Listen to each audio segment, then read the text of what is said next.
Bom, vamos começar? Os outros vão chegando aí, mas a gente já começa. Na semana passada a gente conversou um pouquinho, né? Começamos a tratar aí sobre o assunto ciência e fé. E a gente começou falando sobre a conclusão. Ou seja, uma outra vez que eu dei esse curso, aquela parte que eu falei principal ali na semana passada foi a conclusão do curso. Eu inverti, comecei tratando sobre nós, sobre o que nós temos a ver com tudo isso. E um pouco sobre o problema entre ciência e fé, que hoje a gente vai concretizar essa parte aqui do problema e sobre quem tem a razão, onde está a verdade, né?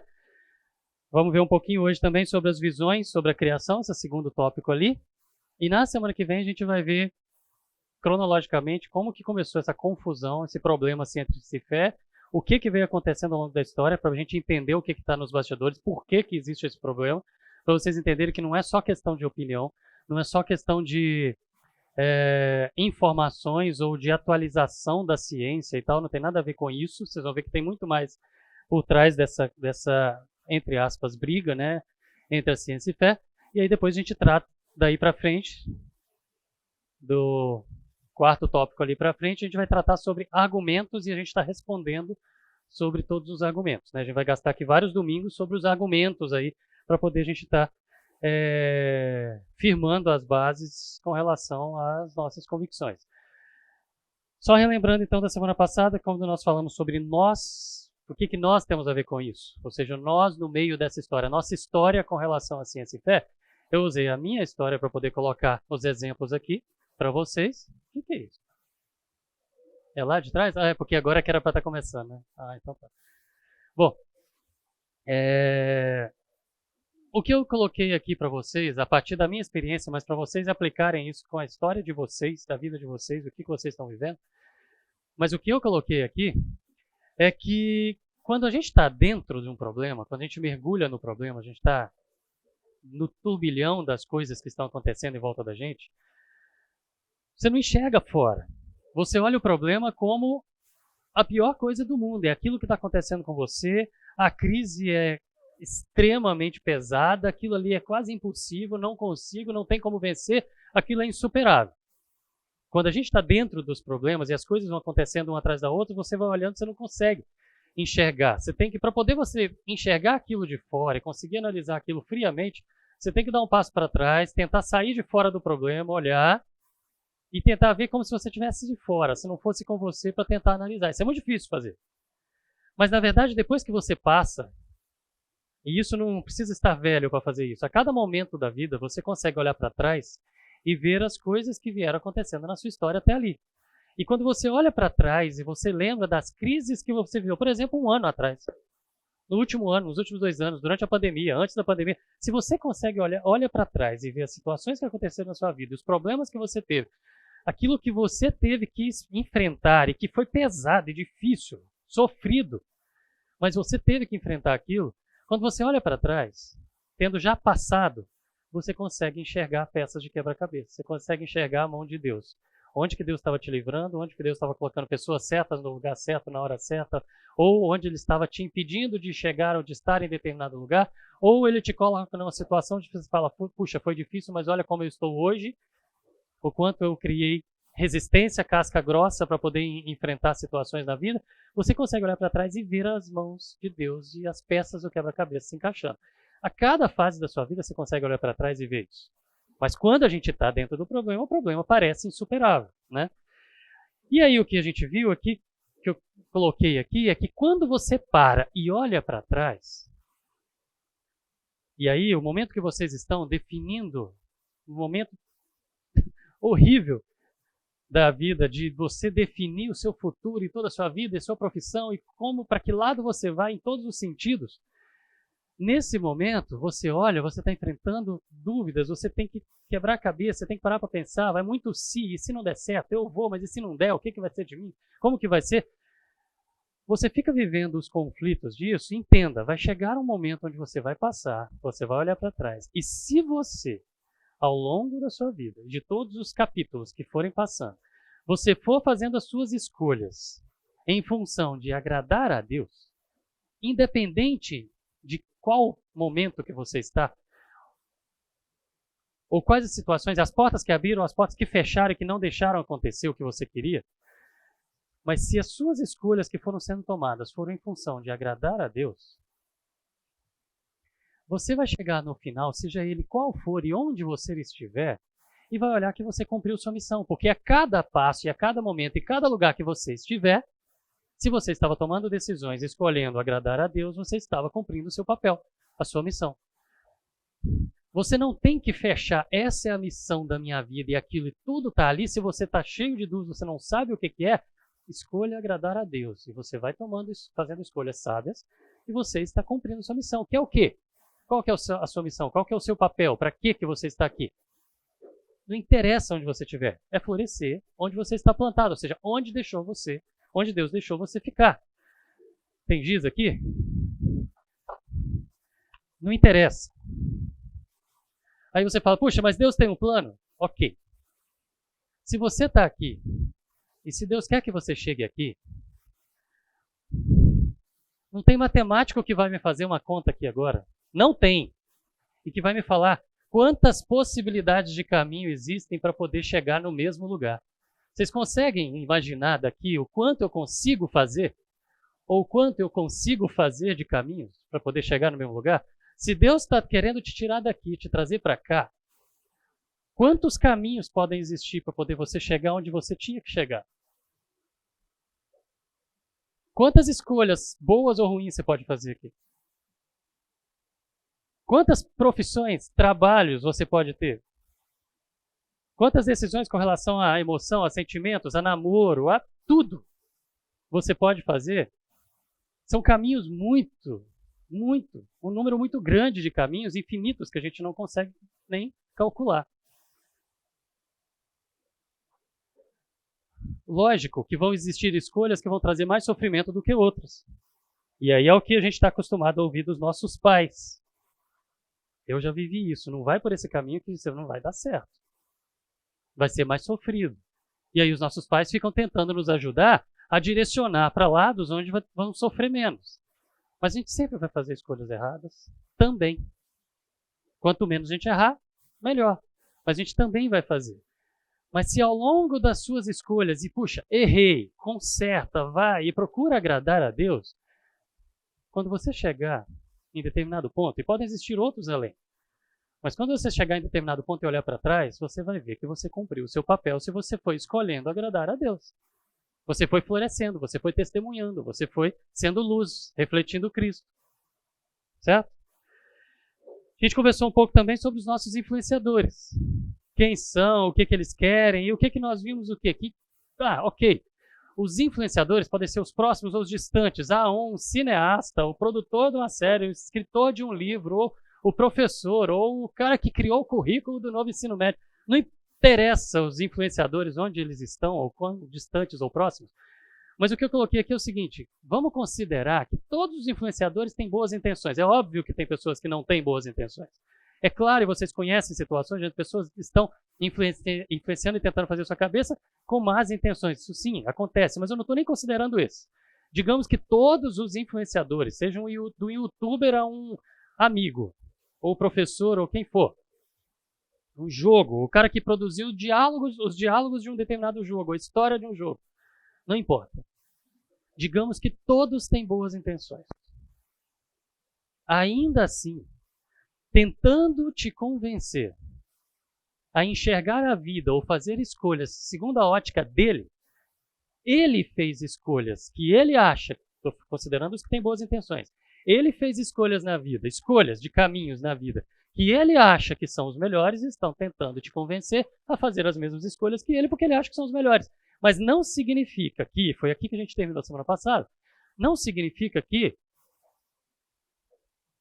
boas intenções chancelam, dão um carimbo de verdade. São acompanhados de um carimbo de verdade. Se eu escolhi acreditar em A, B, C, D, não significa que aquilo é verdade só porque eu estou bem intencionado. Mas se a pessoa tem convicção, escolheu e quer convencer todo mundo a pensar como ele, por melhores das intenções, quem garante que ele tem a verdade? Em quem a gente pode acreditar? E quando a gente está no meio de uma queda de braços e forças diferentes, opiniões diferentes puxando, em quem que a gente vai acreditar? E aí é que eu faço a pergunta para a gente tratar aqui hoje, onde está o problema? Onde está o problema entre ciência e fé? 1 Coríntios 1, 21 fala o seguinte: considerando que na sabedoria de Deus, o mundo não o conheceu por meio da sabedoria humana. Olha, estamos olhando para a sabedoria de Deus. O mundo não o conheceu, não conhecia a Deus a partir da sabedoria humana. Ser sábio aos olhos do homem, não conheceu a Deus. Mas foi do agrado de Deus salvar os que creem por intermédio da loucura da proclamação da sua mensagem. Loucura. Gente, é isso. É assim que nós somos enxergados. Um bando de adolescentes, ao invés de estar jogando ou comendo, ou estar numa lanchonete junto com os amigos comendo agora no domingo à noite, ou jogando videogame porque está chovendo, ou não interessa, fazendo qualquer outra coisa melhor do que estar sentado dentro de uma sala com 70, 80 adolescentes conversando sobre ciência e fé. Loucos, vocês são um bando de idiotas, vocês são um bando de loucos, e eu também, porque eu estou aqui falando. É assim que o mundo enxerga. É assim que nós somos vistos. Fato. Então a gente tem que acostumar com isso. Mas isso já estava lá há 2000 anos escrito. E a gente vai ver alguns outros textos de mais tempo, 3000 anos. Mas o ponto é, a Bíblia já estava falando isso. Loucos. Assim que nós vamos ser enxergados. Loucos. Eu recebi essa tirinha numa lista do departamento onde eu trabalho em 2016. E ela retrata bem essa ideia. E é uma ideia que eu vou trabalhar bem aqui. Quem mandou essa tirinha é uma pessoa que eu conheço mais próximo, assim, quando ele não está no palco, quando ele não está falando, não está ensinando, não está aparecendo para todo mundo, porque ele se porta e se coloca como ateu, só porque é chique. Mas no privado não tem nada de ateu. Mas nessa máscara que ele tem de sou ateu, aí mandou essa tirinha para todo mundo. O que ela trata? O que ela traz? Ciência contra todo o resto. Enquanto a multidão vai caminhando ao longo da vida e encontra alguma dúvida ou alguma necessidade de respostas, a massa, o povão, os loucos, os idiotas, os bobos, os não inteligentes, escolhem respostas simples, mas erradas e vão para o abismo. Alguns raros, poucos, sofridos, mas muito inteligentes, pegam, isso aqui é uma estante cheia de livros, vão estudar e seguem um caminho tortuoso, mas solitário, vazio, triste, porque é solitário, mas muito inteligente, porque é só estudar, esses são os cientistas. É isso que a tirinha está trazendo. Mas eu fui conversar com essa pessoa e eu falei o seguinte, olha onde que vai terminar o caminho. É que está esfumaçado ali na ponta, eu não vi, mas ele faz uma curvinha e cai no mesmo abismo, no mesmo lugar. Aí eu fui conversar e falei, quando chegar lá? Em que você vale mais do que esse que caiu aqui? E o que garante que esse daqui está com a resposta errada e você está com a certa só porque você foi lendo o que alguém escreveu e que quer te convencer de que ele é dono da verdade? Gente, a ideia que é trabalhada, muito bem trabalhada, a gente vai ver isso daqui hoje, no mundo, é que você é um idiota se você acredita. Você é louco se você pensa como a maioria. Por que estou falando a maioria? Porque a maioria tem fé. No Brasil, 82% falam que creem em Deus. Isso se espalha assim pelo mundo. Tem países que são menos. Mas assim, se você for olhar no geral, a maioria crê em Deus. Ok. Pode não ter compromisso com Deus, mas crê em Deus. Tá? Disputa, eu falei 82% do Brasil crê em Deus? Não, 82% no Brasil são ou católicos ou evangélicos. Se você for falar só crença em Deus, vai dar mais de 90%. 98%, 97%, por aí. Vou mostrar os números daqui a pouco. Mas a ideia é que a ciência tem resposta para tudo. Ok? A ciência é a palavra final em tudo. É essa a ideia que é trabalhada, a gente vai conversar aqui. Essa tirinha dá para poder fazer estudo em cima dela. Essa tirinha dá para poder trazer várias coisas, mas os memes eles não param, gente. Eles continuam. Ah, criacionista. Quem que é o criacionista fanático? É o idiota, lembra do versículo, que acredita que Deus criou o mundo há 6.000 anos atrás só. E o criacionista moderado é o idiota que acredita na mesma coisa, só que fala que foi há mais tempo. Ok? E olha esse, Jesus como nazista, certo? E tem um texto aqui. Quanto aos inimigos que não me queriam como rei, tragam-nos e matem-nos na minha frente. Jesus falou isso? Mas estão citando aqui Lucas 19, 21. Se você for pegar lá o contexto e ler, a gente não vai fazer isso daqui hoje, porque não é esse o objetivo, é uma parábola. Aquela não é a fala de Jesus, é a do personagem fictício que ele está contando para poder aplicar uma lição. Aí eles vão e colocam isso, espalham pelo WhatsApp, Facebook, companhia, Instagram e o que for, certo? Aí a pessoa lê isso daqui. Você acha que a pessoa vai pegar a Bíblia de verdade para poder ler e ver se isso aqui foi Jesus que falou? Não, ela olha e fala, nossa, é igualzinho um terrorista, mandando matar. Quem não acredita em mim, te mato também. Vem aqui e mata na minha frente, achando que Jesus falou. E alguns que forem lá, você acha que eles vão pegar o capítulo inteiro, pegar e ler para ver que tem um contexto daquilo ali, que é uma parábola, que não é Jesus falando, certo? Que é um personagem fictício? Não. Cola. O importante é isso. Vai convencendo e o meme vai espalhando. Essa ideia do meme é essa ideia mesmo. De espalhar. Ok? Ah, tira onda. Sou virgem, eu juro.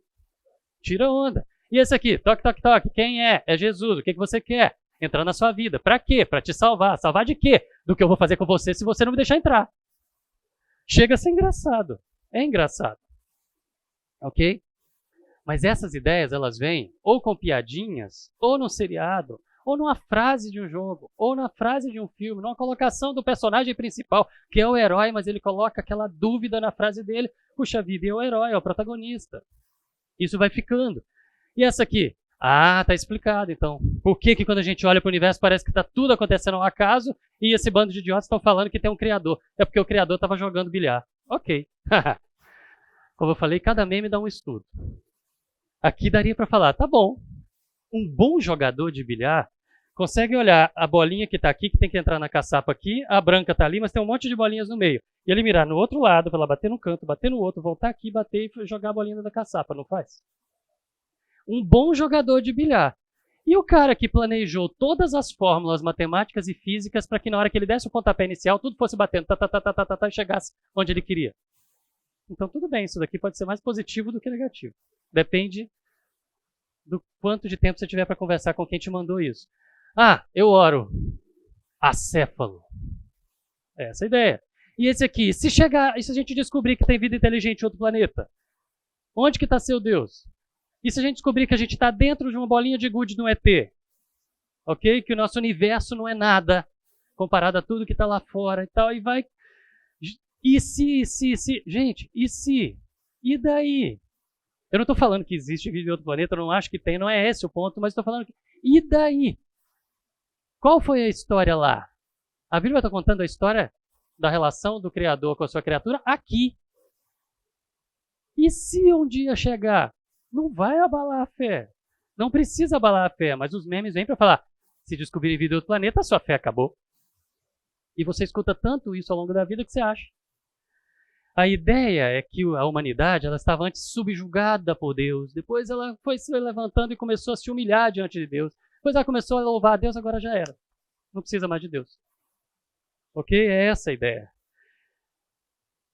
Algumas frases vou colocar aqui, vai ter uma aula, 2, 3 domingos para frente, que a gente vai falar só sobre o Richard Dawkins. Richard Dawkins é o chamado, conhecido Papa do Ateísmo Moderno. É o cara que tem os melhores livros, das melhores respostas, é o que faz mais sucesso, é o que todo mundo fala, que é o que, se você tem fé, vai conversar com ele ou vai ler as coisas dele, que você vai terminar ateu. Beleza, nós vamos responder todos os argumentos dele, tá? A gente vai passar um dia aqui colocando os argumentos dele, a gente vai responder. Mas aqui eu cito algumas frases dele, vou citar ao longo dos domingos aí dele, até a gente chegar no momento onde nós vamos responder o Richard Dawkins. Mas beleza. Se você ora e não receber resposta, é porque Deus não existe. Que ele fala que é óbvio. Mas se você ouvir, é porque você é esquizofrênico. Sim, postou no Twitter. Eu sigo ele. Na hora que ele postou, dei o print, peguei e já coloquei no slide. Isso é leve. Você vai ver a próxima frase dele. Isso aqui é num livro escrito para pré-adolescentes que ele colocou. A crença é algo para os desprovidos de intelecto e de mente fraca, ou cérebros de desenvolvimento mediano. Burros, idiotas. Ok? É isso que ele está falando. Esse aqui é o monstro do espaguete voador, que ele fala que a probabilidade de existir lá fora do planeta um monstro feito de almôndegas e espaguete, esperando para poder tocar o dedo no dedinho do ser humano que chegar lá e encontrar ele, é a mesma probabilidade de existir Deus. Ele coloca isso, o cara coloca isso, todo mundo dá risada e tal, e vai aos poucos minando e te fazendo ficar envergonhado. Puxa vida, e eu falar que eu sou crente? Entende? Esse texto aqui é a introdução das palestras dele em universidades pelo mundo inteiro. Ele normalmente, muitas vezes, começa assim. E ele coloca: o Deus do Antigo Testamento é talvez o personagem mais desagradável da ficção. Ciumento e com orgulho, controlador, mesquinho, injusto, intransigente, genocida, étnico, vingativo, sedento de sangue, perseguidor, misógino, homofóbico, racista, infanticida, filicida, pestilento, megalomaníaco, sadomasoquista, malévolo, mas ele ama você. E aí todo mundo dá risada e aplaude. Essa é a introdução das palestras dele. Ok? Esse é considerado o Papa do ateísmo. Esse aqui é uma foto dele num ônibus em Londres, onde a fundação dele, ateísta, que chama Atea, pagou lá. Em Nova York também já fizeram isso, mas em Londres foi mais, espalhou nos ônibus frases ateístas assim, ó, provavelmente Deus não existe, então para de sofrer e vai curtir sua vida, entendeu? Para de se preocupar. Bom, livros ateístas têm aos montes. Gente, eu fiz essa semana, para atualizar os números aqui, uma pesquisa básica sobre referência ao ateísmo no Google, básica, antes de você clicar naquele mais, ou seja, só na primeira listagem que aparece, foram 4 bilhões e 10 milhões de resultados em 0,34 segundos. E livros diferentes sobre ateísmo, 6.400. Na Amazon, que filtra um pouco mais, foram um pouco mais de 5 mil livros de defesa do ateísmo. Ok? Tem muito. Dá para poder estudar isso tudo? Dá para ler isso tudo para poder responder? Não dá. Então como que você fala, Welby, que a gente vai responder? Vocês vão entender. Mas dá para responder. É porque é tudo a mesma coisa. É um livro que cita o outro, que cita o outro, que cita o outro, que cita o outro, que cita o outro. Todo mundo vem de mais ou menos 10 obras. Aí eles pegam e escrevem com linguagens diferentes, para idades diferentes, de um jeito de escrever diferente e vão publicando e vendendo. Mas é tudo vindo do mesmo lugar, os argumentos são os mesmos, não tem nada de novo. Estão ali, a listinha a gente consegue responder. A maioria usa a teoria da evolução, a gente vai ter uma aula só sobre evolução aqui. A teoria da evolução é pintada como um monstro que na verdade é um carneirinho. Mas a gente vai ter um dia uma aula só sobre evolução e Darwin aqui. Mas a maioria usa a evolução para poder falar que não precisa de Deus para dar origem a todas as espécies, porque elas surgem sozinhas e tal. A gente vai parecer uma aula de escola aqui, né, nesse dia da evolução. Mas, gente, o problema é que é o seguinte, está para todo lado. Se você entrar na Netflix, você vai ter um monte de documentários. Aqui é o Hawkins, aquele da cadeira de rodas, criador da ideia do multiverso. Mas você tem documentários à vontade. E esses documentários estão aí para poder mostrar para você que tem gente séria falando que é idiota se você acreditar. Larga essa vida. Isso está espalhado para todo lado. Literatura de todo tipo. Da escola o seriado que você está vendo. Aquela frasezinha. Por exemplo, a gente está vendo Last of Us. Uma frasezinha da Ellie, da protagonista lá, colocando de que ela não acredita em nada. Pronto, está no meio da série, do episódio e tal, mas aquilo vai ficando. Você vai ouvindo tanto, que é isso que está tentando fazer. Fazer o quê? A gente concluir, naturalmente concluir, para que isso venha natural para a cabeça da gente, de tanto ouvir ou ver de tantas formas, de que a humanidade já evoluiu o suficiente para poder descartar essas baboseiras aqui. As 3 principais religiões: cristianismo, judaísmo e islamismo, tá aqui, do mundo, certo? E se você, diante disso tudo, continua crendo, você é um idiota, um insano, um estúpido. Mas, gente, nenhuma novidade. De novo, 1 Coríntios, porque a mensagem da cruz é loucura para os que estão sendo destruídos. Loucura. A vida que nós temos, a maneira como nós enxergamos a vida, o que nós fazemos, o fato de estarmos aqui, por exemplo, é loucura para quem não está sendo salvo, para quem está sendo destruído, para quem está caminhando para a perdição. Ok? É loucura, é assim mesmo. E isso já era esperado. Então nós temos que acostumar a ser realmente olhados como loucos e fazerem bullying e darem risada e tirar onda. Isso tem que estar resolvido, né? Você levantou a mão? Se quiserem, podem perguntar, viu, gente? Tá à vontade, tá? Só que tirar onda, às vezes, não convence a todo mundo. Tirar onda, ridicularizar, faz você se sentir envergonhado, acuado. Você não pode contar que você é crente. Você tem que ficar quieto, discreto, porque você não quer passar vergonha. Mas às vezes não convence todo mundo. E aí, existem estratégias também de apelar para outras coisas, outros sentimentos. Não é vergonha, mas vamos lá. Imagina um mundo sem religião. O World Trade Center estaria ali, não teria terrorismo, não seria o mar de sangue que a religião já fez pela humanidade. O problema, gente, ele vai ficando cada vez maior porque estão mostrando pra gente que o mundo é melhor o mundo sem religião. E aí vem o Lennon, por exemplo, e vai com canções. Imagine o mundo sem religião também.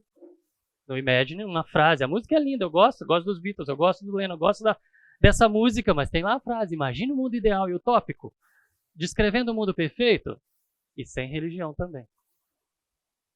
Isso vem em tudo, de todos os lados do mundo, para a nossa cabeça. Gente, e a ideia é sempre trazendo de que a religião é responsável pelas maiores mazelas da humanidade. Quando não é tirando onda, é apelando para a história, é apelando para a filosofia, é apelando para o emocional. Quantos seriados e quantos filmes existem falando sobre as bruxas de Blair? Ou as bruxas de Salem? A bruxa de Blair ou as bruxas de Salem? Não vou adiantar porque é spoiler, mas vai ter uma aula onde eu vou colocar os números para vocês verem o tanto que as coisas são exageradas. Mas nós vamos ver, de fato, o que aconteceu em Salem.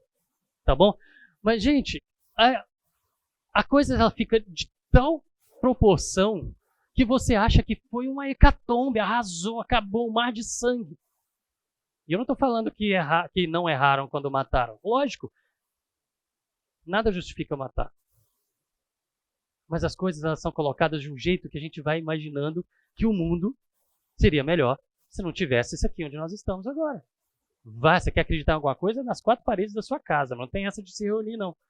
Material ateísta está espalhado para todo lado. Sites ateístas estão espalhados para todo lado. E eles são financiados. Tem pessoas que, quando morrem, deixam de herança toda a sua fortuna para as fundações para que eles continuem propagando o ateísmo. Por quê? Porque eles acham que essa é a melhor visão de vida. Ou, desculpa, a melhor visão do mundo. Lembra? Das boas intenções? Ele acha que eles estão com boas intenções. Ok? Sempre trazendo a ideia de que isso que a gente está fazendo aqui, que a nossa fé já era para ser peça de museu há muito tempo e ainda está aqui. Ok? E aí vem de novo 1 Coríntios, não se engane. Se algum de vocês pensa que é sábio segundo os padrões desse mundo, deve se tornar-se louco para que se torne sábio, porque a sabedoria desse mundo é loucura aos olhos de Deus. Então, você quer ser visto como inteligente? Você quer ser visto como tal? Você quer ser visto como um cara de respeito? Me desculpa. Aos olhos de Deus, isso é loucura. Mas você se coloca, mesmo que pode acontecer de te respeitarem, de te acharem inteligente, de etc e tal, pode. Mas se a sua busca é por ser reconhecido como inteligente, você vai se portar como alguém que é louco aos olhos de Deus. Mas se você assume a sua identidade com Cristo e se você é sábio aos olhos de Deus, o mundo vai ficar te olhando e te achando um cidadão de segunda categoria. Ele é o idiota útil. É bom no que faz, mas é bobinho, tadinho, porque acredita nessas histórias que a mãe dele tirou de trás da orelha. Ok? Essa frase não é minha, é de um professor que falou para uma garota aqui da igreja. Agora ela é jovem, né? Ela era pré-adolescente na época e o professor falou com ela: essa história de Deus, sua mãe tirou de trás da orelha. Ok? Agora o problema é o seguinte: isso tudo que eu estou falando tem um alvo principal. E o alvo principal são vocês. Por quê? Porque uma pessoa mais velha já levou tanta tiração de onda na vida, já foi tão provocado na vida, já teve tantas situações, passou por tanto bullying, que ele já tem casca grossa, já acostumou e já não sofre tanto mais. Mas vocês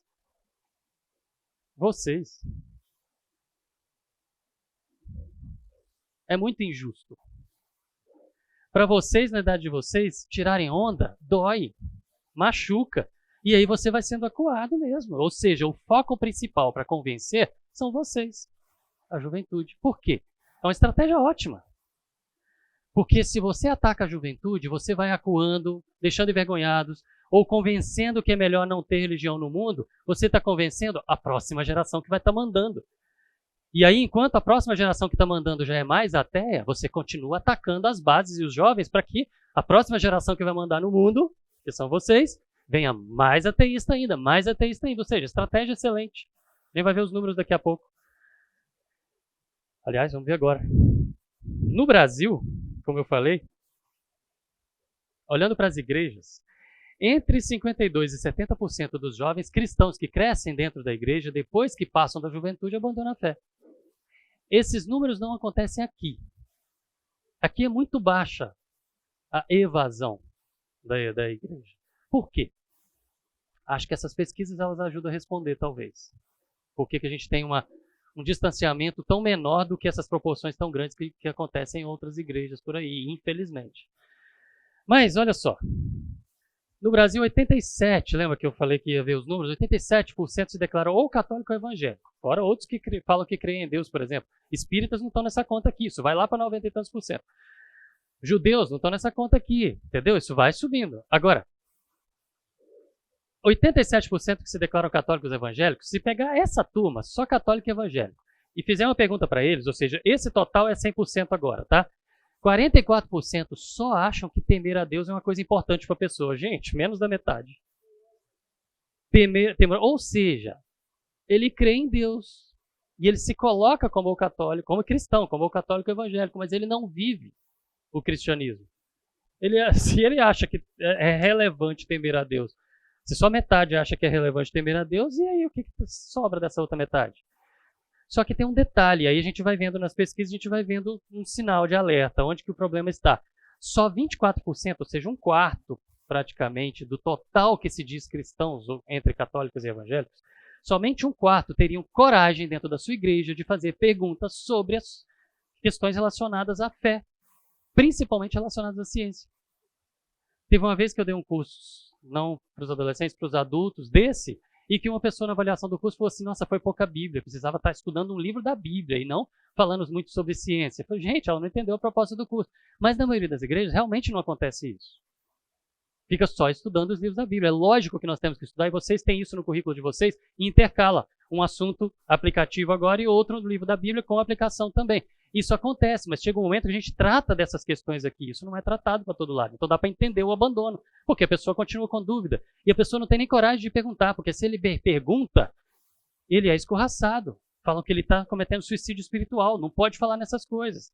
Teve um amigo meu que foi perguntar para o pastor dele, porque ele estava estudando, e ele falou assim, puxa vida, não vejo incompatibilidade nenhuma da evolução com Gênesis 1, qual o problema? O pastor pegou a Bíblia e bateu na cabeça dele. Sai daqui com essas ideias do inferno. E ele nunca mais pisou dentro de uma igreja. Ok? Só um quarto dos católicos evangélicos brasileiros tem coragem de perguntar dentro da igreja, fazer perguntas sobre suas dúvidas. E o que a gente tem falado com vocês? Perguntem, tragam as dúvidas, falam, não é para poder ficar com dúvida. Então dá para entender por que a gente tem uma evasão menor do que em outros lugares, porque as pessoas não estão preparadas para isso.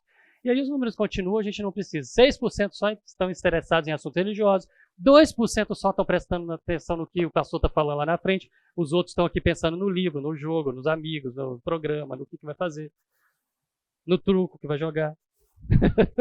Gente, dá para entender a evasão, né?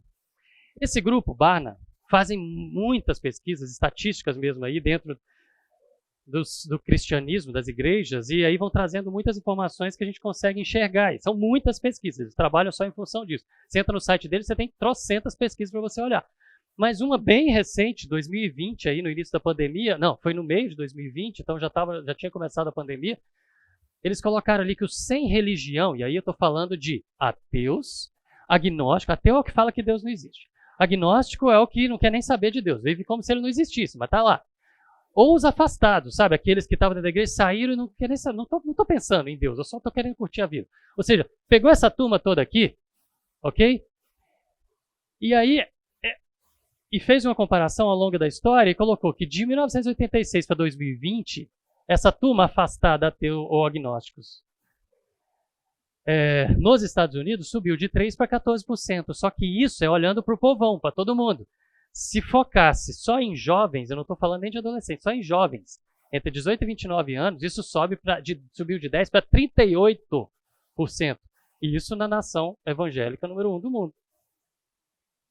Dá para entender que o problema ele existe? A queda na frequência das igrejas mudou com a pandemia. Fato. A curva que estava para baixo virou para cima. As pessoas voltaram a buscar a Deus porque começaram a questionar. E agora? O que aconteceu? Se meus pais morrerem? As pessoas buscam a Deus no sofrimento, na agonia, quando está numa crise. Mas por quanto tempo? Tem um monte de pesquisas, eles estão fazendo agora, por exemplo, por gerações. Então, foram lá os baby boomers, avós de vocês, meus pais. Geração X, que é a minha, geração Y, que já veio depois de mim, pais de alguns de vocês que são mais novos, geração Z e Alpha, que são vocês. A turma, eles vão fazendo as pesquisas por faixa. Gente, em todas as pesquisas, quando eles fazem a pergunta e tentam chegar lá, por que as pessoas abandonam a fé? Independente da faixa, as pessoas falam que não creem, independente da faixa, vem sempre as mesmas coisas. Lógico, tem uma mescla de respostas possíveis, mas elas sempre são agrupadas nas mesmas questões. Tem várias, não só 4, mas eu vou colocar as 4 principais. A primeira, as igrejas tendem a ser superprotetoras, bota todo mundo dentro de uma bolha, de uma redoma, e não deixa ver o mundo. Aí quando você sai, você não está preparado para aquilo. Lembra que eu contei semana passada? Número 1 é isso aqui. Número 2, a experiência acerca do cristianismo de adolescentes e jovens é superficial. Sabe aqueles acampamentos legais que vocês vão, brincam pra caramba, mas tem estudos profundos que mexem com você e fazem você, já vamos parar, tá? Mexem com você, mas fazem você tomar decisões sérias na sua vida, de se comprometer mais? Para a maioria não acontece isso. Os acampamentos são só para divertir. Ok? Isso, quem está respondendo, são as pessoas que viveram essas experiências e se afastaram e falam por que se afastaram. Conheci alguns que acampamentos são profundos, mexem com a vida. Outros não, eu ia só para divertir. O foco era só esse. Eu era super protegido, não sabia do que existia lá fora. E quando eu vi, eu me fascinei e tal. Mas olha as duas, a 3 e a 4. As igrejas tendem a ser antagônicas à ciência. Você não pode falar de ciência porque isso é coisa do demônio. E a igreja é hostil com aqueles que manifestam dúvidas a respeito das questões relacionadas à ciência. Das 4 principais razões para o abandono da fé, uma é porque estamos protegendo demais e não expondo como é o mundo. A outra, a experiência interna é superficial, ainda não conta como que é lá fora e não deixa ver o que está lá fora. Ok? Mas 2 delas falam, você não pode falar de ciência porque isso é coisa do demônio. Dá para entender então por que isso é um problema? Então tá. Se dos 4 principais motivos, 2 estão relacionados à ciência e fé, ciência e religião, existe então sim uma guerra sendo travada. Não é uma guerra entre a instituição ciência e instituição religião como um todo. Ok? Mas existe um problema. Tá? E o problema, ele está em como a ciência e a religião vão se relacionando. Elas são sempre, as coisas vêm sempre para ensinar para a gente o seguinte: religião é uma coisa, está numa esfera, ciência está na outra esfera, e as duas não podem se encaixar, não pode existir uma área em comum entre elas. Pessoas que vêm falar que existe uma área em comum entre elas são taxadas de herege. O fato de eu ensinar isso para vocês aqui na igreja, falando eu, tem algumas pessoas de outras igrejas que falam que é um herege que está falando aqui na frente, porque fala que tem como conciliar as coisas. Ou seja, tem gente brigando até dentro da própria religião, querendo um rompimento com a ciência. Para quê? Consequência disso? Abandono da fé. Ok? Mas a ideia que vem sempre massacrando na cabeça da gente, de forma sutil, como eu falei, de desenhos, livros, etc., é que ciência está sempre relacionada a fatos. E se você não está do lado dos fatos, você é um idiota, e aí vem a tiração de onda. E a religião está relacionada a uma fé cega, sem provas. E que as duas esferas, ciência e religião, elas estão colidindo, chocando, que não existe encaixe. Esse é o principal problema. E a gente acredita. Só que quem está à frente dessa guerra, como eu falei que tem gente até dentro da própria religião que joga contra, quem está à frente dessa guerra, gente, não são líderes de instituições que falam por todos. Não existe a instituição ciência e que tem os seus porta-vozes que falam, mas a ciência está toda contra a fé. Não é assim. Ou a religião está toda contra a ciência. Não é assim. Não existe uma guerra entre as duas instituições. Não existe nem a organização da ciência como uma instituição todinha, que tem um líder, um chefe. Não é assim. E se você for olhar para dentro da ciência, a maioria não está nem tratando dessas questões. Você vai para as engenharias, você vai para a matemática, você vai para a física. Tem um monte de crente em matemática e física. Por quê? Porque sabe fazer conta. É muito mais cristãos físicos porque fazem conta e olham as probabilidades das coisas acontecerem e vê o quanto é impossível acontecer se não tiverem sido induzidas ou direcionadas, do que o outro que vai e fala assim, a evolução dá conta. Dá? Dá. Mas tem alguns detalhes. Vamos fazer conta. A gente vai tratar disso aqui. Então existem pessoas num e no outro. Existem pessoas na ciência que, olha bem, que fizeram a sua escolha de fé. Fé. Fé é a certeza das coisas que não se vê. Ou seja, é você ter certeza daquilo que você não está vendo as provas. Eu estou falando de fé. Eu estou fazendo afirmações aqui hoje que eu vou levar 2, 3, 4 aulas para poder responder. Não estou falando que eu vou demorar para responder. Eu vou construir a ideia em 4 aulas. Nós vamos falar de vários argumentos. Eu vou mostrar para vocês que é mais que você precisa de mais fé para ser ateu do que para ser crente. Muito mais fé para ser ateu do que para ser crente. Mas ainda assim, e a gente vai mostrar isso daqui, mas ainda assim, pessoas dentro da ciência fazem a sua escolha de fé, ateísta, só que são famosos, se colocam como inteligentes, são os mestres, os professores, os autores de livros, os produtores de filmes, de cinemas, etc. e tal. E esses caras que fizeram a sua escolha de fé ateísta, eles escolheram não acreditar porque não existem as provas. Não existe. Eu não estou falando que tem poucas. Eu estou falando que não existe nenhuma prova sobre a inexistência de Deus. E a gente vai tratar disso aqui. O cara escolhe não acreditar, mesmo diante das evidências contrárias. E esses sujeitos estão falando e propagando suas ideias. E os outros vão repetindo. Lembra que eu falei dos livros? Um escreve o livro e 500 escrevem outros baseado no livro dele. Todo mundo está repetindo a mesma coisa. Um escreve o livro, dá palestra em universidade, vai e fala num programa, em talk show, e vai lá. E os outros vão lá e fazem YouTube, fazem vídeo no YouTube, fazem comentários, fazem cinema, fazem seriados, fazem desenhos animados, e a gente vai trazendo e repetindo as ideias que saíram de onde? Da escolha de fé ateísta de alguns. Então não é um exército lutando contra a fé. São alguns dentro da ciência que escolheram não acreditar, e esses, a gente depois vai falar dos números, e esses estão levando os outros como maritacas, ficando repetindo as coisas dele, como se aquilo fosse fato. Mas do mesmo jeito, dentro da fé teísta, nós, tem aqueles que também assumiram que para si a missão deles é lutar contra a ciência. E isso gera uma guerra. E leva seguidores também. Então, a gente vai dar a pausa aqui, mas em resumo, qual que é o problema entre ciência e fé? Indivíduos que são os influenciadores, que a gente está tratando desde o ano passado, a gente para aqui. Indivíduos que são influenciadores, fizeram suas escolhas pessoais e tem exércitos de profissionais de todos os lugares repetindo o que eles falam, achando que aquilo é fato só porque quem ensinou é mais famoso. De onde eles pegaram é mais famoso. E é aquela corrente de telefone sem fio que vão ensinando e repetindo e repetindo. E os seguidores saem propagando e espalhando, e a gente acha que isso é uma ideia altamente disseminada, totalmente comprovada, certo? E a estratégia é basear, focar nos jovens com ridicularização, menosprezo, tiração de onda, bullying, ok? Para poder você correr disso, certo? Mantendo o foco no lugar certo e estão conseguindo ganhar. Beleza?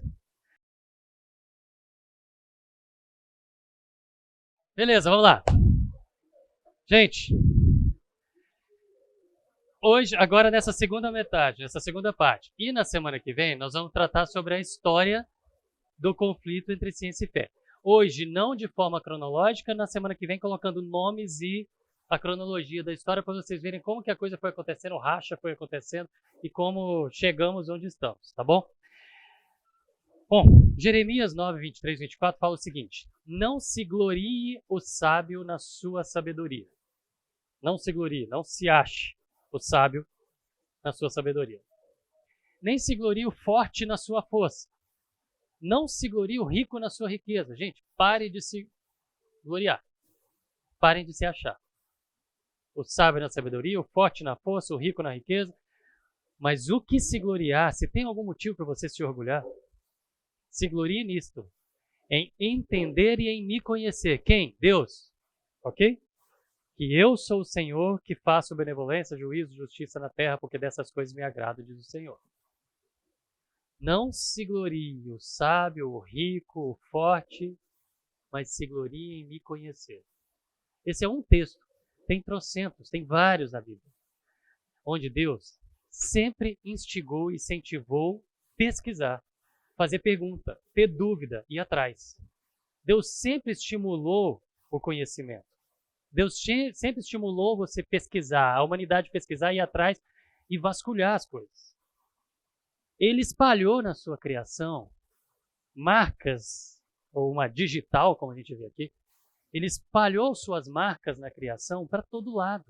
Você vê evidências de Deus para todo lado, a gente vai detalhar isso mais para frente em outras aulas, mas você vê evidências da mão dele, da existência dele, da interferência dele, do que foi plano dele, de projeto dele para todo lado.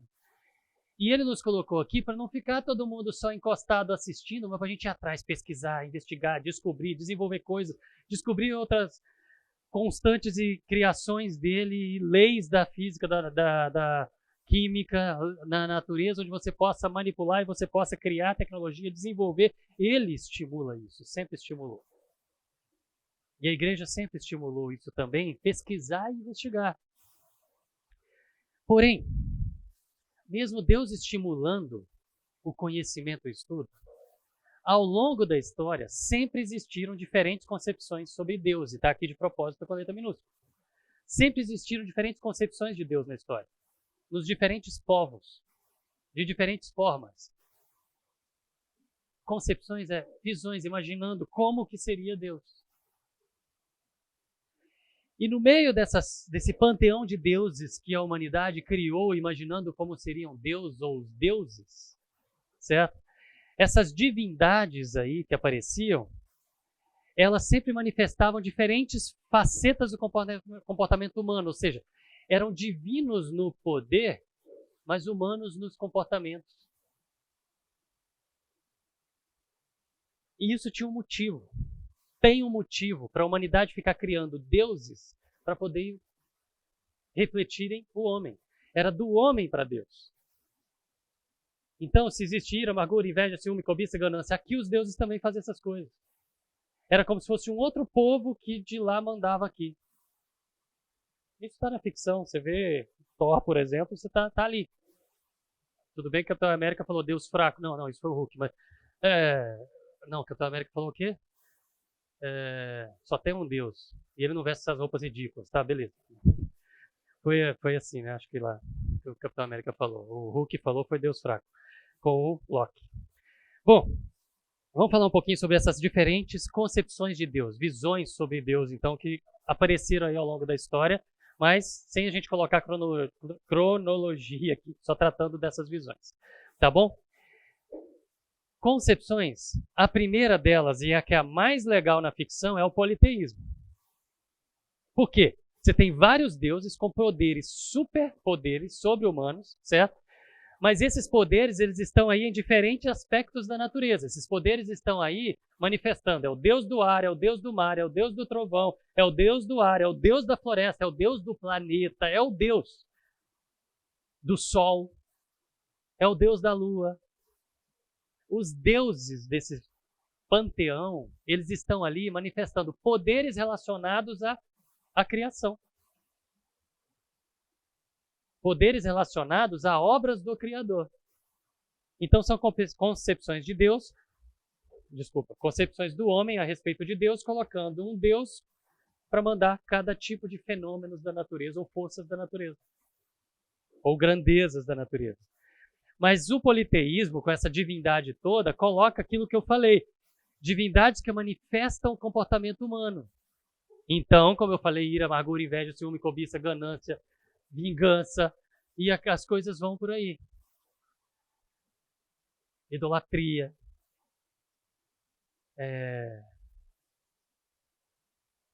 sadismo. Pega características negativas humanas e reflete isso em Deus. Qual que é o objetivo? Porque se até um Deus age com ira, por que eu não vou agir? Se até um Deus tem amargura, por que eu não vou ter? Se até um Deus é invejoso, por que eu não vou ser? O politeísmo, colocando deuses com as diferentes facetas do comportamento humano, justifica o comportamento humano. Então eu olho para os deuses e falo, tá bom, sigo a minha vida, porque eles também estão seguindo a deles. Eu estou só agindo mais para o lado de um Deus do que do outro. Ok? Esse é o politeísmo. Religiões gregas, romanas, certo? Egípcia, o politeísmo estava ali, certo? Greco, romano, egípcio, estava lá. O panteão de deuses estava lá. Mas aí vem o panteísmo. O panteísmo é o melhor expresso ali pelo Avatar. É Gaia, é a Mãe Terra. Aquela ideia trabalhada ali no Avatar, no filme, de que tudo está interligado, tudo é Deus, mas era um Deus pessoal, que tinha vontade. Pessoal não, é um Deus que tinha vontade, ou seja, Gaia, a Mãe Terra lá do planeta, lá Pandora, ela mandou os animais irem lá lutar contra os invasores. Ou seja, existe uma vontade desse Deus que é a Mãe Natureza. Isso não é de trás da orelha, isso existe aqui, isso existe para a Terra, existem pessoas que creem e defendem isso aqui. E é a ideia que foi retratada ali em Avatar, onde Deus está em tudo, tudo é Deus, tudo são deuses, são partes do Deus, que é a Mãe Natureza, e ela tem uma vontade e ela interfere, certo? Isso é o panteísmo, tá? Então essa ideia do Avatar lá, ela não é puramente ficção. Existe essa concepção, já existiu e existe em vários movimentos diferentes, achando que Deus está em tudo. Eu tenho um colega biólogo que ele conversa com a árvore, ele pede para a árvore para poder dar a frutinha para ele, entendeu? E só que ela deu muito obrigado, sou grato a você, muito obrigado e tal, abraça, faz carinho. Panteísta, ok? Agora, além do panteísmo, tem o panenteísmo, que é a da força, que é a religião retratada ali em Star Wars. Que é o quê? Deus não tem vontade. Deus, no panenteísmo, que é o da força, que é o do Star Wars, ele é uma energia que flui pelas midi-glorians, e olha só o nome, midi-glorians, de glória. Ok? É uma energia que flui em todos os seres, e essa energia pode ser canalizada para o bem ou para o mal, certo? Mas essa energia não tem uma vontade, não tem um absoluto, não é uma pessoa, não é um ser. É só uma energia que flui por todos, e isso é Deus. E cada ser vivo do universo, ele incorpora nele, saúde, essa energia, e ele pode canalizar para o lado bem ou para o lado mal. Mas Deus é uma energia impessoal. Então, o panteísmo, Deus é tudo, todos são deuses, parte, né? Todos são partes do Deus maior, que é a Mãe Terra, no caso, a Mãe Natureza, mas ele tem vontade. No panenteísmo, ele não tem vontade. Ele é aquela energia que deu origem a tudo e que faz todos existirem e que pode ser canalizado, certo? Então, sabe, que a força esteja com você, é o Deus te abençoe. Certo? É isso aí. Essas ideias, elas estão englobadas dentro das religiões orientais. E que lá em 2 Pedro fala dos místicos, ou dos cristãos místicos, aqueles cristãos que eles se envolviam com essas ideias, já existiam lá de trás, gente, isso não é novidade, sempre foi, estou falando da história, isso sempre existiu. Então, essas religiões orientais, elas sempre estavam ali, e essas ideias eram difundidas com muito menos velocidade e penetrância do que a gente tem hoje, mas elas estavam ali. E até cristãos se envolviam com isso, e eles abraçavam essas ideias, ok? Então, essas religiões orientais, elas estão presentes, e principalmente em animes, ou em seriados ou filmes que tenham essa, como eu citei alguns aqui, Star Wars, Avatar e companhia, e vai, Naruto e coisas assim, essas ideias elas estão ali, como Deus está em tudo, e ora ele tem vontade, ora ele não tem vontade, dependendo de como for. Mas as principais, as que a gente vai precisar aqui destrinchar e sair respondendo, são realmente ateísmo, que é aquele que fala Deus não existe, certo? Nós estamos sozinhos, não existe o outro aqui colocando o dedinho, tá bom? Não há Deus, e tenho certeza que ele não existe, esse é o ateu. E o agnosticismo, que a gente vai ter que responder também, que é aquele assim, não sei se ele existe ou não existe, mas eu não quero saber, na verdade. Vou viver minha vida como se ele não existisse. Ok? Ateísmo e agnosticismo juntos. Eles entendem, eles acreditam que foi o acaso o grande criador. Quando você pega um texto, agnóstico ou ateu, ou ateísta, e você lê, só um pouquinho, Henrico, e você lê esse texto, se você trocar a palavra acaso por Deus, fica um texto religioso. Textos e textos que você pega que estão tratando sobre origem baseado no acaso, se você vai colocando Deus, é um texto religioso. Ou seja, o grande criador é aquele ente, acaso. Ok? Onde, só um pouquinho, onde Einstein, quando lá, 100 e poucos anos atrás, estava fazendo as suas pesquisas, até ali, sempre se imaginou o universo como sempre sendo eterno. Dentro da ciência, filosofia, que era toda uma coisa só, os pensadores, sempre imaginaram o universo como sempre tendo existido. A ideia de criação era assim, a Terra surgiu assim, aí as diferentes religiões falavam como surgiu a Terra, mas o universo sempre existiu. Até chegar aqui em Einstein, quando Lemaitre, um físico francês lá, que era um padre, veio conversar com ele, mostrando as contas, para eles poderem trabalhar junto os dados e chegaram na conclusão do Big Bang, de que teve o início. Até ali se imaginava que o universo sempre tinha existido. Mas ali eles concluíram de que teve um início 1.0 para tudo, até para o tempo. Até o tempo. Ou seja, se Deus estava antes disso, não existia tempo, não existia origem. Ele simplesmente estava lá. Ele sempre existiu, porque o tempo começou aqui, com o Big Bang. Só que essa ideia, quando o Lemaitre chegou para o Einstein e mostrou isso, mostrando que o universo teve um princípio, a resposta do Einstein foi o seguinte: isso está me cheirando muito criação. Gênesis. Será que é isso mesmo? Vamos conferir. Caramba, é. Então teve um princípio. Tem muito físico cristão. Tem muito físico crente. Eu vou usar a palavra crente porque não é só cristão. Judeu também. Então, mais abrangente. Tem muito físico crente, porque quando vai fazer conta, quando vai ver essas coisas, vai, não tem como. Se existia tudo num ponto, e esse ponto estava estável, e toda a energia do universo saiu de um ponto, e se aquilo estava estável e eternamente não existia, se nem o tempo existia, aquilo estava ali eternamente, não tem como aquilo expandir e gerar o universo do nada. Tem que existir um desequilíbrio em alguma coisa estável para aquilo sair do lugar. Se estava toda a energia do universo concentrada num ponto, e a física vive discutindo o tamanho desse ponto, mas se estava toda concentrada num ponto, toda a energia do universo estava concentrada num ponto, alguém de fora desse ponto tem que ter dado um peteleco nele para poder desestabilizar, para aquilo começar a expandir. Aí, para resolver isso, esse cara aqui veio e propôs o multiverso. Sabe a ideia do multiverso da Marvel, de várias linhas temporais? Isso é ficção. O multiverso de verdade, de teoria científica, é do Hawkins. E a ideia dele é o seguinte: ele tinha raiva da fé e da religião. A esposa dele era cristã. Era. E aí, ele, para poder tentar justificar a ideia de que, já que o universo não existiu sempre e teve um começo, e esse começo joga para a religião, como Einstein falou, então tá, multiverso. Que significa o quê? Existiu um universo, ele se expandiu, e ele voltou e colapsou e concentrou tudo num ponto. Até que chegou num ponto que ele começou a expandir de novo e voltou. Ou seja, ele criou a teoria que não tem nenhuma evidência, zero. É só uma coisa que ele criou para poder falar que não precisa explicar o ponto zero. Não precisa explicar quem foi que deu o pontapé inicial no Big Bang.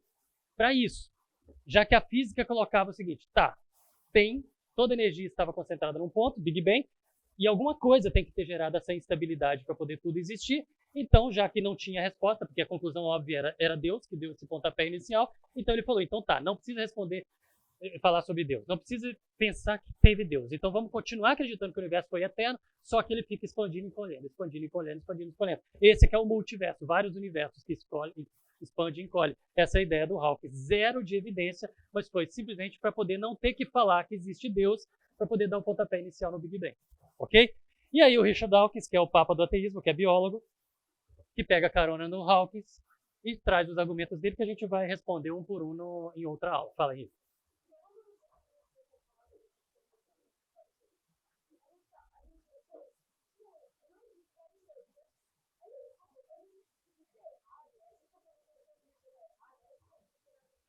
Eu não estou falando ainda de religião, eu estou falando de uma concepção, de ideia, né? Politeísta. Mas, olhando para a Bíblia e olhando para as afirmações que a Bíblia faz a respeito das coisas, ela está colocando a um só Deus. A um só Deus. E ele criou todas as coisas através de Jesus, ok? Portanto, o politeísmo está chamando de deuses criaturas. Entendeu? Mas é uma concepção. Entendeu? Não tem uma igreja que chame politeísta. Existe um conceito que é abraçado por grupos ou igrejas ou pessoas, entendeu? É isso. Bom, e aí vem o deísmo. Deísmo é o do Einstein. Ok? O que é deísmo? A ideia de Deus é o seguinte: Deus criou o universo, as suas leis, as regrinhas físicas, químicas, matemáticas, que fazem todas as partículas ficarem se chocando, aparentemente aleatórias, mas não são, porque ele sabe exatamente de onde saiu e para onde vai. Ele planejou todas as fórmulas e constantes físicas e químicas e matemáticas para que isso acontecesse e saísse do pontapé inicial do Big Bang, chegasse onde vai chegar. Ele planejou tudo, calculou tudo e deu a tacada na bolinha, ok? Essa ideia deísta é que Deus fez isso só e se afastou. Quando ele deu o pontapé no Big Bang, ele se afastou. Ele não se relaciona com ninguém. Esse era o Deus do Einstein. O deísmo é essa ideia, essa concepção. Deus criou todas as coisas, fez tudo, soltou e ele não está aqui. Não tem como eu conversar com ele. Não tem como me relacionar com ele. Ok?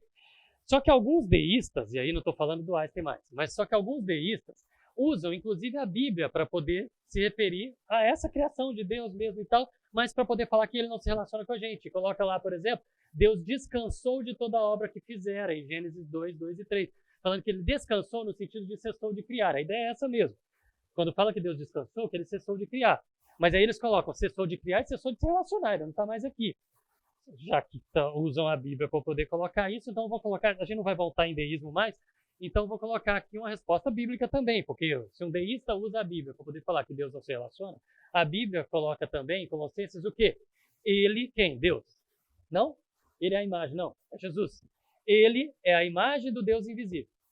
Primogênito de toda a criação, o primeiro de toda a criação. Está falando de Deus e Jesus, certo? Pois nele, quem? Em Jesus, foram criadas todas as coisas nos céus e na terra, as visíveis e as invisíveis. Ok? Matéria clara e matéria escura. Tudo que você quiser colocar aí nesse bolo. Sejam tronos ou soberanias, poderes ou autoridades, todas as coisas foram criadas por ele, por Jesus. Para ele, Jesus. Através dele, Jesus.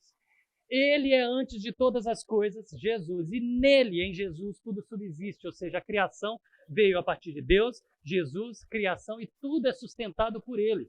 Então, se existem choques de partículas acontecendo aqui agora, nesse instante, em todo o universo, onde um buraco negro está sugando matéria, uma anã branca está cuspindo matéria, as coisas estão acontecendo para todo lado, nada é por acaso, nada é totalmente aleatório, mas parece que é.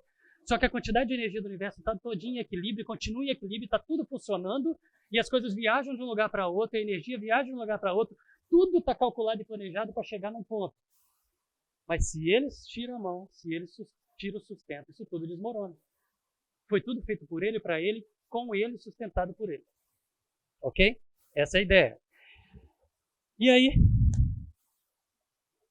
o teísmo. Nossa, Deus criou o universo e se relaciona e dá para a gente conversar com ele. Nós estamos aqui. Beleza? Do mesmo jeito que ao longo da história tem essas diferentes concepções de Deus, também existem, e existiram e existem, nós vamos tratar delas aqui hoje e semana que vem, diferentes concepções sobre a criação. Aí nós estamos falando da criação de Deus. Ou seja, nós falamos até agora sobre Deus, o Criador de todas as coisas. E a criação de Deus? Mesmo dentro da fé, mesmo dentro da religião, existem diferentes concepções a respeito da criação. Vocês vão encontrar diferentes líderes religiosos, influenciadores, pastores, religiosos que vão falar, interpretar, entender de forma diferente sobre a criação. Ou seja, isso não é algo fechado, absolutamente consenso, todo mundo pensa igual. Não é assim, não. Por exemplo, e aí vocês vão conhecer bem, que a Terra, nós estamos falando sobre a Terra, o universo, né? Desculpa, a criação. Que a criação toda aconteceu em 6 dias de 24 horas. 1, 2, 3, 4, 5, 6 dias de 24 horas. Ok? Um tempo curtíssimo, tá? Bom, existem aqueles que vão defender que não foram 6 dias de 24 horas, mas 6 eras, 6 períodos. Isso é baseado, nós vamos tratar disso. Vai ter, lembra que eu falei que vai ter meia aula, meio período aí, só sobre uma palavrinha que está lá em Gênesis, que é a palavra dia, que é a palavra yom, traduzida para dia. Nós vamos ter um período só para tratar sobre isso, porque aquela palavra pode ser traduzida de várias formas diferentes. E aí, aqueles que defendem 6 dias de 24 horas, traduzem aquela palavra yom como dia de 24 horas. Mas aqueles que defendem 6 eras, eles colocam o quê? 6 períodos de tempo, porque aquela palavra yom, ela está na Bíblia trocentas vezes, em trocentos lugares diferentes, sempre se referindo a tempo, mas tempo de medidas diferentes. Então, se foram 6 eras, 6 períodos, quebrou todo o problema entre ciência e fé e tudo se encaixa. Mas nós vamos tratar disso mais para frente, tá bom? Mas a ideia é que o tempo para Deus é diferente. E se o tempo para Deus é diferente, nós podemos falar de 6 períodos gigantes, de bilhões ou de milhões de anos, e isso não daria nenhum problema com relação às descobertas da ciência. Mas existem aqueles, isso é mais passado, não tão presente, mas ao longo da história da teologia, também das religiões, também estiveram aqueles que defenderam que tudo foi criado num dia só. Você fala, mas e aí? E os 6 dias? Ah, aqueles 6 dias estavam detalhando pedaços de um momento único. Mas aí usa um versículo lá, no dia em que foram criados, quando o Senhor fez os céus e a terra, e aí fala, no dia, então fala, foi tudo num dia só. Depois ele foi só moldando, separando, mudando, mas ele criou tudo de uma vez só. Ou seja, existiu essa concepção também. Dentro da religião, dentro da teologia, que tudo foi criado num dia só, que tudo foi criado em 6 eras, isso não é novo, isso é velho, que tudo foi criado em 6 dias de 24 horas, ok? Ou que tudo foi criado continuamente, ou seja, Deus veio criando ao longo de bilhões de anos ou milhões de anos, veio criando, moldando e tal, até quando ele cessou de criar, as coisas já estavam funcionando sozinhas, todas planejadas, programadas e está tudo aí. Mas quando ele precisou, ele foi lá e colocou a mão dele e interferiu, ok? Essa ideia do continuamente, que eu estou muito mais aqui também, a gente vai colocar lá. Mas existem essas visões diferentes. Não dá para eu poder chegar aqui, eu já bati a mão aqui no peito quando eu falei 6 eras, eu penso assim, continuamente eu penso assim, ah, beleza. Mas não dá para eu poder chegar aqui e falar com vocês e trocar e falar, eu tenho certeza absoluta que eu tenho a razão. Ninguém pode afirmar isso, e se a gente olhar para essa turma toda de pensamentos diferentes, dentro da teologia, olhando só para a teologia, esquecendo ciência, olhando só para a teologia, só para a Bíblia, dá para poder ter essas visões diferentes? Tem. E são pessoas sérias com Deus que vai estar todo mundo no céu do mesmo jeito, sentar lá junto e todo mundo dar risada e falar como a gente estava errado, né? Vai acontecer isso. Mas se a gente for colocar os nomes, vai acontecer que eu estou falando, não de ficar dando risada um do outro, tal, mas provavelmente a gente vai ter boas conversas lá sobre o tanto que brigamos aqui embaixo sobre algumas questões que eram simples, né? Mas beleza, se a gente olhar para todas essas correntes, tem pessoas sérias com Deus, autores, teólogos de grandes obras que a gente usa para vários assuntos diferentes, mas que pensavam de forma diferente. Se você falar que um só tem razão, você tem que jogar todo o resto no inferno, não dá. Então eu vou falar desses grupos. O criacionismo científico. O criacionismo científico foi sendo estruturado mesmo devagar, mas em 1972 é que foi estruturado como uma corrente teológica, fundado por esses dois aqui, Whitcomb e Morris, autores daquele livro que eu citei na semana passada, que foi o primeiro que eu li, e que depois eu descobri que todo o resto em português era baseado nele, então não adiantava nada, todo mundo falava a mesma coisa. Mas essa turma aqui, eles defendem o quê? Defendem a chamada Terra Jovem, ou seja, que a Terra tem, o universo tem no máximo 10 mil anos, ok? Que os dias da criação foram 6 dias de 24 horas. Que a Terra é muito novinha. Aí você fala, caramba, 10 mil anos?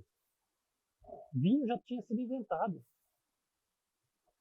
Cerveja já tinha sido inventada. É muito complicado entender isso daí. Eu acho muito complicado entender isso daí, mas tem gente muito séria com Deus que está aí. E que já defendeu e ainda defende. Entendeu? São ideias dentro da teologia, não estamos comparando com a ciência. Só que essa turma chama de criacionismo científico, por quê? Porque eles falam que a ciência tem que estar aqui para poder defender a Bíblia. E não estudar a ciência à parte, a Bíblia, e olha se os dois se encaixam. Porque eles falam que se você estuda separado, pode dar conflito. Então você descarta qualquer coisa que não for usar a ciência para poder provar a Bíblia. Mas aí você está viciando em quem? Uma interpretação. Eu não falei que a gente tem várias? Com teólogos excelentes em todas elas? É difícil. Você não pode excluir todo o resto. São simplesmente interpretações. Deus não deu os detalhes ali nas escrituras para a gente descobrir quando chegar lá. Até lá, a gente tem coisa pra caramba para estudar e aprender sobre ele e descobrir na natureza. Os fósseis, segundo essa turma que defende a Terra jovem, os fósseis vêm do dilúvio de Noé, que foi todo mundo afundando, os mais pesados para baixo, os mais leves para cima. É complicado. Eu tenho um trilobita um trilobita de 500 e poucos milhões de anos, que ele é pequenininho. E ele foi lá era para, se fosse por ordem de tamanho, era para ter ficado para cima, mas ele estava para baixo dos dinossauros. E daí? Mas que o dilúvio seria a catástrofe mundial que explicaria todas as coisas, que a hidrodinâmica dos corpos fez com que eles ficassem em posições diferentes. Eles criam toda uma nova ciência, uma nova metodologia científica para poder defender Terra Jovem, entendeu? Eu acho complicado, mas tem um monte de gente séria com Deus que pensa assim, beleza, sem problema, tá bom? O grande argumento deles é que quando a gente olha e parece que a Terra é velha, eles falam que realmente a Terra tem uma aparência de velha. E eu acho isso muito complicado, porque senão, para mim, não faz sentido Deus ter espalhado pistas falsas. Por que ele ia colocar a Terra parecendo velha, para a gente poder achar que é velha e a gente ter conflito aqui? Para mim, não casa. Entendeu? Mas tem pessoas sérias com Deus que defendem essa visão. E nós temos que conviver. Alguns nomes, né? Henry Morris, como eu falei, John Whitcomb, Duane Gish, o Adalto Lourenço, que dá palestras aqui na nossa região, é um professor de física que dá palestras. Carlos Oswaldo, que é um excelente teólogo, ele já sabe como que foi. E ele já sabe que ele estava errado. Entendeu? Porque ele já está com o Senhor. Excelente teólogo, uma pessoa fantástica, ok? Mas que defendia a Terra Jovem. Mas como ele já chegou lá, ele já pegou spoiler antes da gente. Mas a ideia... Oi? Mas a ideia é que gera esses memes e gera mais complicação, mais conflito você defender a Terra Jovem. Porque aqui, ele vem e coloca, aqui estão os fatos. A ciência, aqui estão os fatos. Que conclusões nós podemos chegar a partir dos fatos? É assim que a ciência funciona.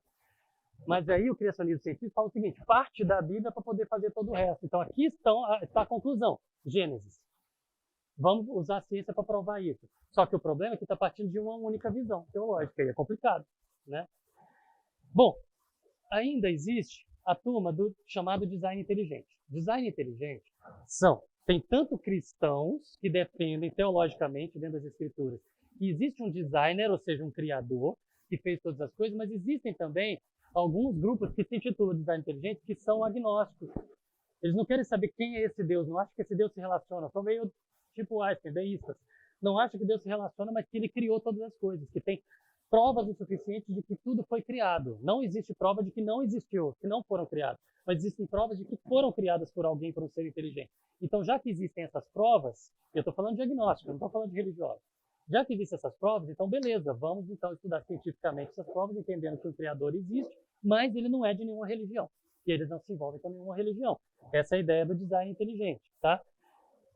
Essa ideia se estruturou mais e arrancou em 1996, isso é novo, com esse livro aqui, A Caixa Preta de Darwin, desse bioquímico lá, do Michael Beer, que ele é que divulga isso de forma mais institucional aí como design inteligente. Ele se tornou cristão, era ateu e se converteu.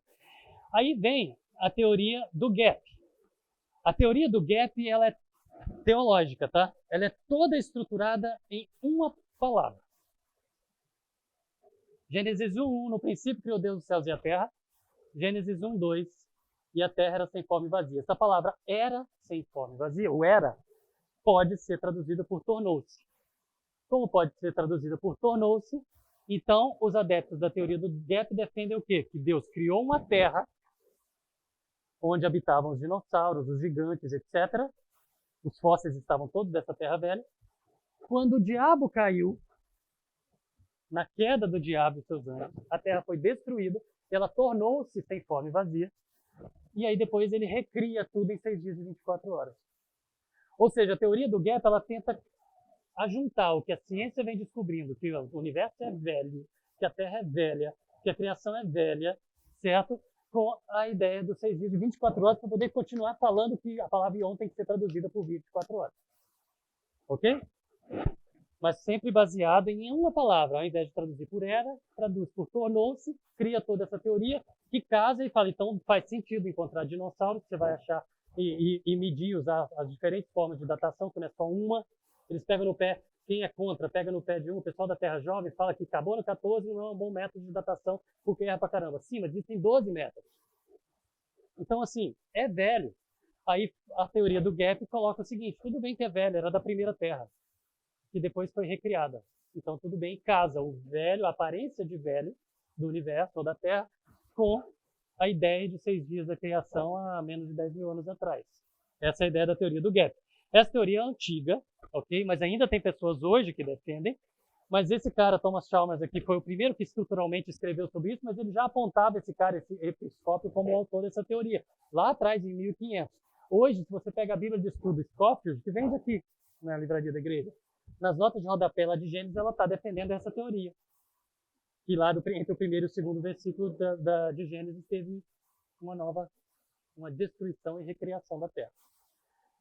7h27, dá para falar um pouquinho mais. Gente, posso atrasar 5 minutos só para terminar a aula, tá? Vou terminar 7h35, tá bom?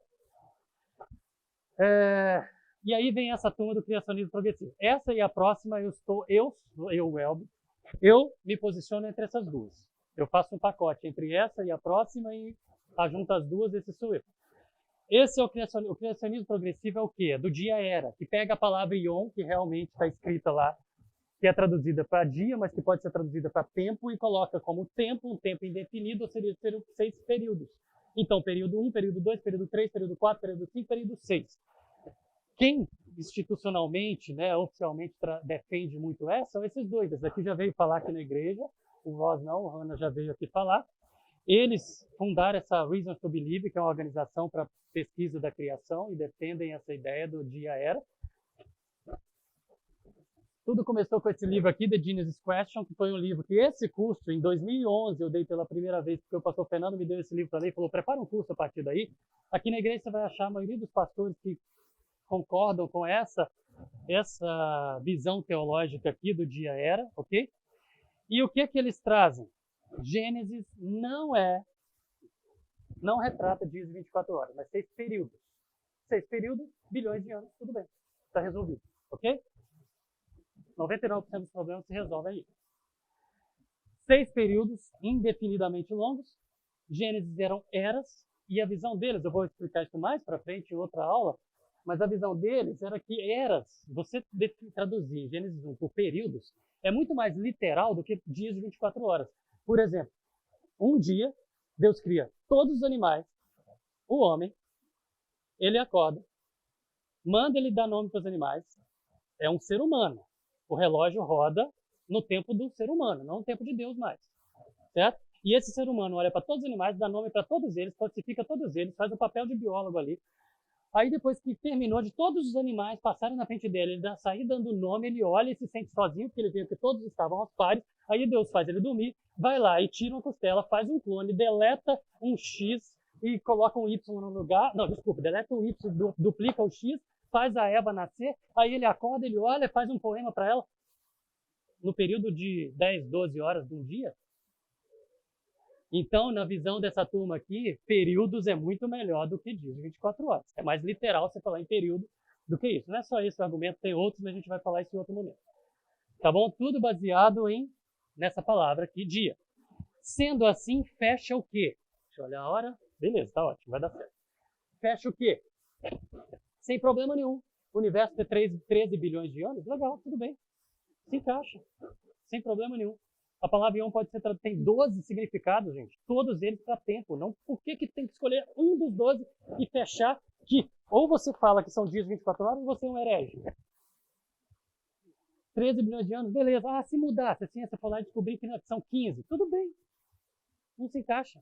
Se encaixa, são 6 períodos. A Terra tem 4,5 bilhões de anos. A vida na Terra surgiu, primeiro, início da vida, 3,5 bilhões de anos. A brincadeira de Lego da vida, a explosão do Cambriano, que todas as formas, todos os filos, lembra? Reino, filo, classe, ordem, família, gênero, espécie. Filos, todos os filos que existem até hoje surgiram aqui, 600 milhões de anos atrás. Acho que quando Deus mostrou para Moisés, e Moisés escreveu lá cada um do seu jeito, ele estava vendo os filos. Sinceramente, eu acho que era isso. Vou perguntar para ele quando eu chegar lá. Os hominídeos, os que andam em cima de 2 pernas, mas eu estou falando de animais aqui ainda, que andam em cima de 2 pernas, surgiram há 2,5 milhões de anos atrás.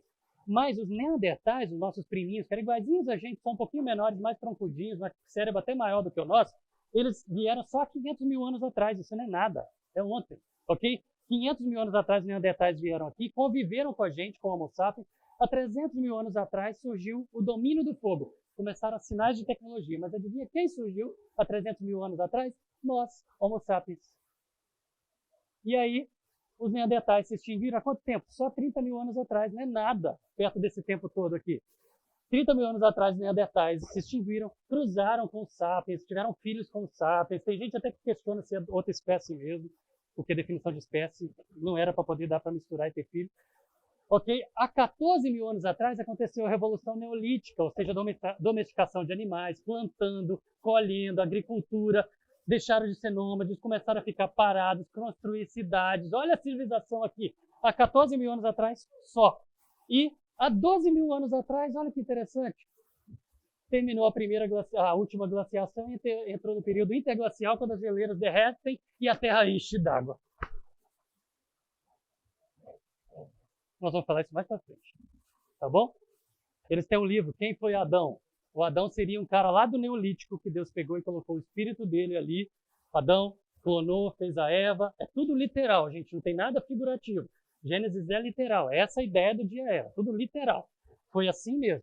A única coisa que quebrou aí é, ao invés de 11 de 24 horas, é tempo, período. Mas o resto tudo fecha, tá bom? E aí vem a última. Eles defendem isso tudo, mas eles são contra a evolução. Ponto. O único ponto que eu discordo deles é esse.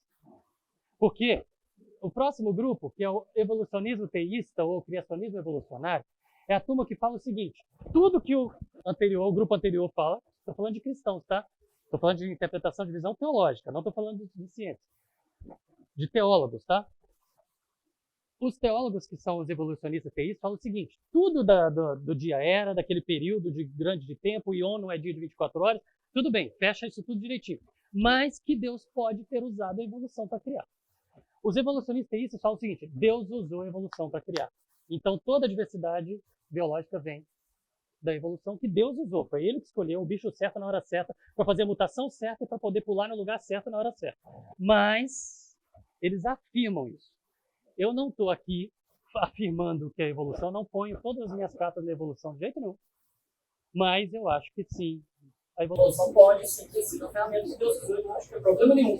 E a gente vai ver isso depois. Tá bom? Mais pra frente. Tá? Bom, debaixo desse título de evolucionismo teísta, vocês vão ver o tanto de gente conhecida. C.S. Lewis estava aqui. C.S. Lewis é o primeiro aqui. Tem vários nomes conhecidos. Francis Collins, o chefe do projeto Genoma Humano, que sequenciou o genoma humano todinho e gerou a revolução tecnológica que a gente está tendo aqui hoje. Francis Collins, você pega vídeo no YouTube dele dirigindo louvor no culto dos jovens da igreja dele. Ok? O maior geneticista do mundo. Está aqui. Cristão. Evolucionista teísta. Está ali. Você vai falar que ele é herege, vai jogar ele no inferno por causa disso? John Lennox, matemático de Oxford. Da mesma universidade do Richard Dawkins. Alistair McGrath, de Oxford. James Alexander de Oxford, bioquímico e químico ali. E tem mais um monte de nome. Essa daqui é do MIT, do Nancy Peace, a Ruth Vansevitz, essa turma todinha aqui. Mas olha que interessante, eu estou fechando. Essa frase eu queria colocar, porque esse daqui é um cara que é evolucionista, evolucionista teísta, ele é agora, há pouco tempo, não é agora, na pandemia, início da pandemia. Ele morreu e foi com 99 anos e já descobriu se ele tinha razão. Já pegou spoiler lá na frente. Mas ele escreveu isso, eu queria ler com vocês aqui para a gente poder fechar as visões da criação, sobre a criação dentro da teologia. Eu não acho que isso foi uma entrevista no programa de rádio que ele colocou isso foi redigido. Eu não acho que exista nenhum conflito entre ciência hoje e as escrituras. Creio que as escrituras foram mal interpretadas muitas vezes e nós tentamos fazer as escrituras dizerem coisas que elas não querem dizer. E a gente vai ver isso daqui 2 domingos. Qual o propósito de Gênesis? O que ele queria dizer? A gente não tem que ficar forçando a Bíblia a falar o que ela não estava querendo falar. E é isso que ele está dizendo aqui. A Bíblia não é um livro de ciência. Fato, não é mesmo? A Bíblia é um livro de redenção. Tem um recado para ser dado ali. Tem um propósito para esse livro. É claro, eu aceito a história da criação. Creio que Deus criou o homem, sim. E se isso deu por um processo evolucionário, em que um certo ponto, lá no Neolítico, né, ele pegou essa pessoa, esse ser, e fez dela uma alma vivente, colocou o espírito dele ali nesse homem e chamou ele de Adão, certo? Isso não muda o fato de que Deus criou o homem. Foi Deus que fez. É essa visão desse cara que vocês conhecem. Seja da forma que for, Deus o fez. Isso não faz diferença para o que o homem é, para a sua relação com Deus. O cara que falou isso daqui, não sei se todos vocês já ouviram, mas é considerado, depois de Paulo, apóstolo Paulo, o maior pregador do evangelho da história, o Billy Graham. E para as pessoas que falam que, por exemplo, para eu estar falando isso daqui na frente, eu sou um herege, está jogando o Billy Graham lá no inferno. Não dá, gente. Não dá. É aqui que eu quero fechar. Não dá para poder chegar e afirmar que você entender diferente algum ponto que a Bíblia não deu os detalhes e taxar todo mundo que pensa diferente como herege, não dá. Não dá para poder alguém chegar aqui e falar, eu tenho a razão. Eu brinco falando que depois, na hora de chegar lá em cima, a gente vai dar risada e ver que eu tinha razão, mas é uma brincadeira, porque não dá para poder afirmar. Agora, uma visão radical demais, que joga contra um monte de evidências e provas, é complicado. E a gente vai tratar delas aqui. E aí eu queria finalizar contando uma historinha. Em 2011, quando o Fernando me deu aquele livro, Pedidos Question, e falou, leia, prepara um curso, eu fui preparar o curso. Na segunda vez que eu dei o curso, eu já dei sozinho e no formato já colocando dia eras e tal, como eu gostava. E o Fernando tinha dado esse livro, gostou do livro, eu fui colocar essa visão aí. Mas a primeira vez eu quis ser bem democrático. E aí eu fiz o seguinte, eu chamei aqui na igreja pessoas representantes de todas as correntes, dessas correntes teológicas, para poder dar um curso comigo. Eu falei, vamos cada um falar de uma, ó pessoal, cada um falar de uma, em uma aula, e depois no final a gente faz um debate e tal. Achei que ia ser, nossa, ia ser bem legal. Tudo bem. E aí fiz uma reunião com o pessoal. Primeiro, eu consegui gente de todas as correntes, menos o do criacionismo científico, que defende 6 dias de 24 horas. Eu não achei, aqui na igreja, um professor de escola bíblica que defendesse essa visão, naquela época. Aí eu pedi uma pessoa para defender essa. Não era bem o que ele concordava, mas ele estudou para poder defender essa daí. Fora ele, todos os outros, cada um defendia a sua. Aí a gente fez uma reunião com os professores, para a gente estruturar o curso. Lá no templo, lá em cima, sentando todo mundo, depois do curso, e começamos a conversar. Gente, impossível. Porque ficava um já defendendo e o outro já defendendo, o negócio já estava ali, o debate já não chegava, não tinha como chegar no consenso. Tem séculos que essa discussão está acontecendo, vocês vão ver na semana que vem, tem séculos que essa discussão acontece, em alguns casos milênios, mas a gente ia chegar numa reunião depois do culto. Aí eu fiz a proposta para todos eles, para não ficar dando briga no curso, que foi uma única versão desse curso, em 2011, está gravado, e nunca mais a gente vai repetir, porque não deu certo. Mas eu fiz a proposta para eles do seguinte, vamos combinar o seguinte, cada um vai falar a sua visão, sem tentar convencer os outros. Sem tentar forçar o outro, que o outro é herege, porque está falando diferente. E vamos combinar de quando a gente chegar no céu, quem for primeiro, espera os outros chegar antes de entrar na sessão do filme Bereshit, Origem. Tá? Não entre para assistir o filme das origens antes de todos nós chegarmos. E quando todo mundo estiver lá, a gente entra junto, assiste junto, descobre quem tinha razão, aí na hora que sair, eu vou dar risada de vocês que eu tinha razão, mas tudo bem. E aí a gente brincou, fechou e fizemos o nosso curso. O ponto que eu queria colocar para vocês aqui hoje é o seguinte. Existem diferentes concepções sobre Deus ao longo da história, diferentes concepções até dentro da teologia sobre a criação, mas fato, foi Deus que fez. É consenso entre todos, foi Deus que fez. O como, existe diferença. E aí a gente vai tratar dessas diferenças também, além de responder todos os argumentos ateístas que usam a ciência como pretexto. Tá bom? Beleza? Vamos orar?